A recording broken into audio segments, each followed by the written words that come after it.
राधिका बरसाने वारी की जय। उत्पत्ति एकादशी।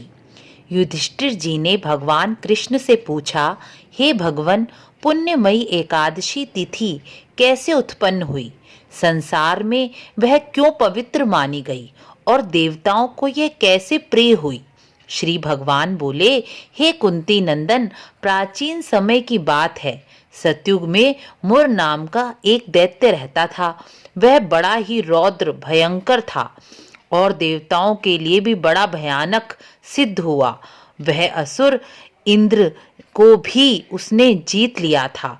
सारे देवता परास्त होकर स्वर्ग से निकाल दिए गए और भयभीत होकर पृथ्वी पर घूमने लगे।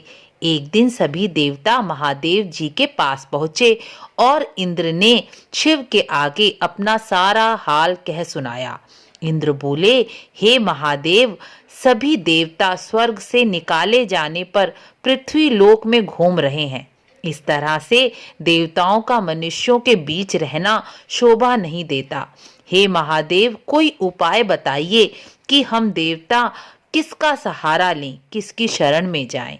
तब महादेव जी बोले, देवराज, जहां सबको शरण देने वाले, सबका पालन और रक्षा करने वाले भगवान विष्णु विराजमान हैं, तुम वहां जाओ, वह तुम्हारी रक्षा अवश्य करेंगे।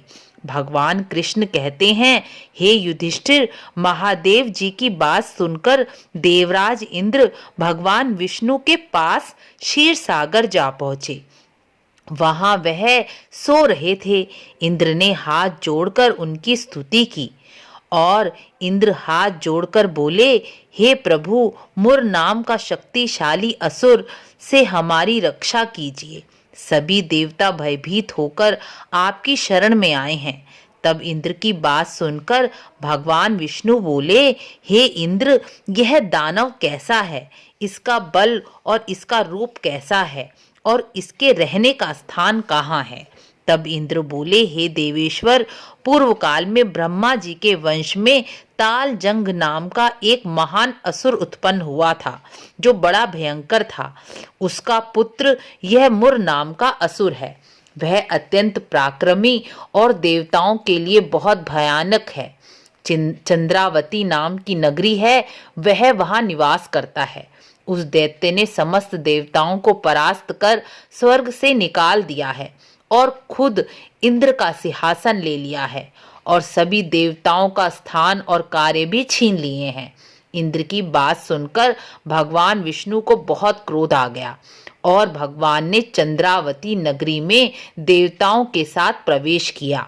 भगवान ने देखा वह असुर बार बार गर्जना कर और उसको परास्त कर, सारे देवताओं को परास्त कर चारों दिशाओं में दौड़ दौड़ कर मार रहा है। यह देखकर भगवान के नेत्र क्रोध से लाल हो गए। भगवान ने सुदर्शन चक्र के द्वारा असुर सेना को मारना शुरू किया। सारी असुर सेना भयभीत होकर भागने लगी। भगवान ने सारी असुर सेना को छिन्न भिन्न कर दिया और स्वयं बद्रिकाश्रम चले गए। वहां सिंहावती नाम की एक 12 योजन लंबी एक गुफा थी, जिसका एक ही दरवाजा था। वह वहां जाकर सो गए। मुर नाम का दैत्य भगवान का पीछा करते करते वहां आ गया और वहां भगवान को सोया हुआ देखकर बहुत खुश हुआ और उसने सोचा, यह दानवों को मारने वाला देवता सो रहा है, अब मैं इसको मार डालूंगा। दानव के इस प्रकार विचार करने से भगवान विष्णु के शरीर से एक कन्या प्रकट हुई, जो बड़ी रूपवती थी, सौभाग्यशाली थी और दिव्य अस्त्रों शस्त्रों से सुसज्जित थी। वह भगवान के अंश तेज से प्रकट हुई थी, इसलिए उसका बल भी महान था। असुर का उस कन्या के साथ युद्ध छिड़ गया। वह कन्या हर तरह की युद्ध कला में निपुण थी। वह मुर नामक असुर उस कन्या की हुंकार मात्र से ही राख का ढेर हो गया। दानव के मारे जाने पर भगवान जब जाग उठे, तब उस दानव को मरा हुआ देखकर वह बोले, यह असुर तो बड़ा भयानक था, इसको किसने मारा? कन्या बोली, हे स्वामी, मैंने इसे मारा है।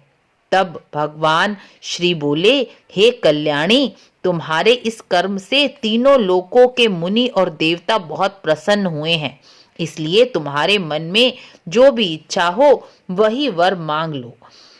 तुम्हारी मन इच्छित कामना को मैं अवश्य पूरी करूंगा। उसने कहा, वह कन्या साक्षात एकादशी थी।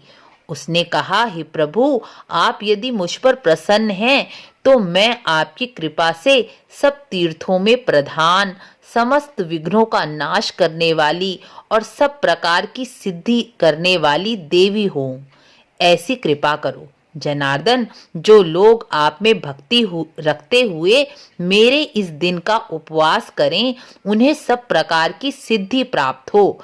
हे माधव, जो लोग इस दिन उपवास करें, नक्त भोजन करें और एक भुक्त भोजन करें, यानी दिन में एक बार फलाहार करें, मेरे इस व्रत का पालन करें, उन्हें कभी धन, धर्म और मोक्ष प्रदान कीजिए।